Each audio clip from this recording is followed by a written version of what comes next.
The bell above the diner door chimed with a tired little sound every time. Someone stepped in from the cold. Outside, the sky hung low and grey over the small German town, the kind of afternoon that made people crave coffee strong enough to steady their thoughts. Inside, at a corner table near the window, Herr Dieter Klein sat alone with his back straight and his hands folded neatly beside his cup. He was 81 years old, his white hair combed carefully to the side, his navy coat buttoned all the way up, even though the heater hummed steadily. On his lapel, a small, worn pin gleamed faintly. Few people noticed it anymore. Fewer understood what it meant. He had ordered only a black coffee and a slice of Apfelkuchen. He always left a generous tip.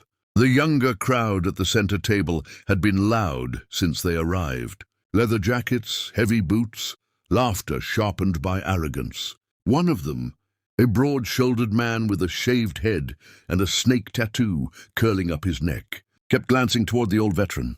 "Look at him," the man muttered to his friends, "sitting like he owns the place."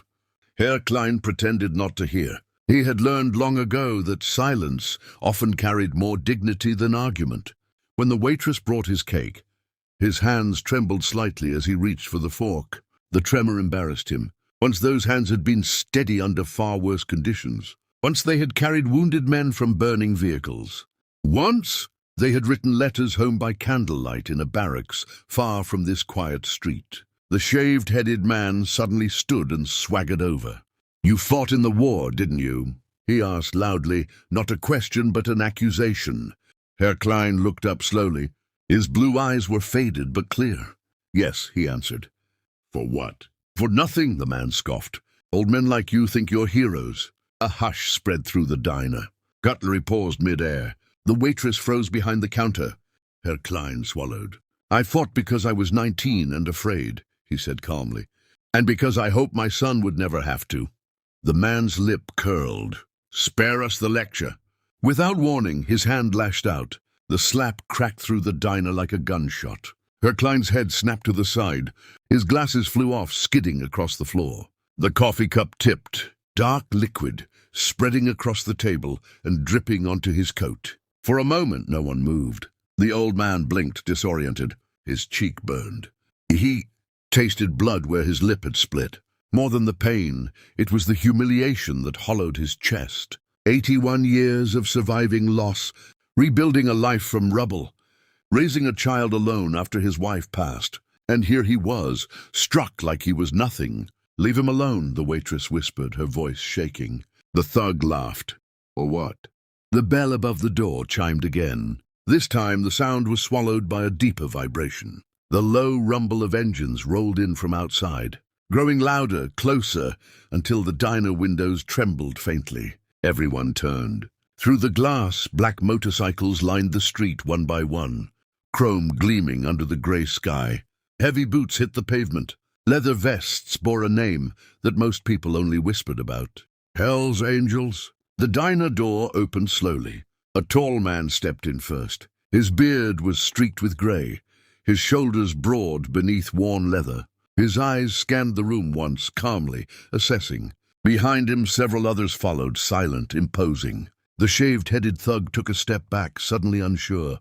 The tall biker's gaze landed on Herr Klein, still seated, blood at his lip, coffee soaking into his coat. For a heartbeat, the world seemed to hold still. Then the biker crossed the room in long strides. He stopped in front of the old man and dropped to one knee. "Papa," he said softly. The word fell into the silence like something sacred. Herr Klein's trembling hands lifted, touching the man's face as if to confirm he was real.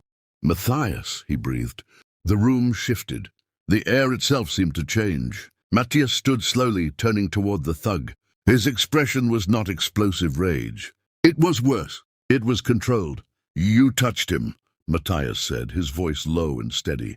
The thug tried to laugh. "I didn't know he was your—" "You touched him," Matthias repeated. One of the bikers moved to block the exit. Another folded his arms. No one raised a fist. They did not need to. Matthias stepped closer until he was inches from the man's face. This man carried wounded soldiers out of fire when he was barely older than you. He worked double shifts so I could study.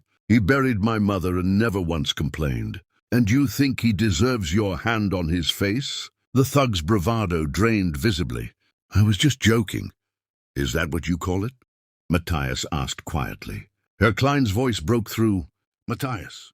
His son turned instantly. The anger in his eyes softened. Help me up, the old man said. Matthias did, gently, as if lifting something fragile and priceless. Herr Klein faced the thug himself. His cheek was red, his lips swollen, but his back was straight. When I was young, he said, I believed strength was about who could hit harder. War teaches you otherwise. Real strength is restraint. It is building instead of breaking. The diner was so quiet that even the hum of the refrigerator seemed loud. You are angry, Herr Klein continued. But anger is not identity. You can still choose what kind of man you become. The thug stared at the floor. Apologize, Matthias said, not loudly, but with finality. I'm sorry, the man muttered, barely audible. Herr Klein held his gaze. Look at me. The thug lifted his eyes. I forgive you, the old veteran said. A murmur rippled through the diner. Forgiveness had not been what anyone expected. Matthias exhaled slowly. He placed money on the counter for the damages, far more than necessary. Then he draped his own leather jacket over his father's, shoulders to cover the coffee stains. As they walked toward the door together, the other bikers parted respectfully. Outside, engines started again, but this time the sound felt different. Not threatening, protective. Before mounting his motorcycle, Matthias hugged his father tightly. The old man closed his eyes, breathing in the familiar scent of leather and gasoline and something deeper, something unbreakable. You became a good man, Herr Klein whispered. Matthias swallowed.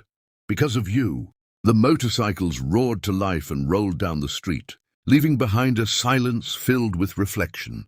Inside the diner, people slowly returned to their seats, changed in ways they could not quite explain. And at the corner table by the window, a small smear of blood remained on a white napkin, a quiet reminder that true power is not in the force of a hand, but in the dignity of a heart that refuses to surrender its humanity.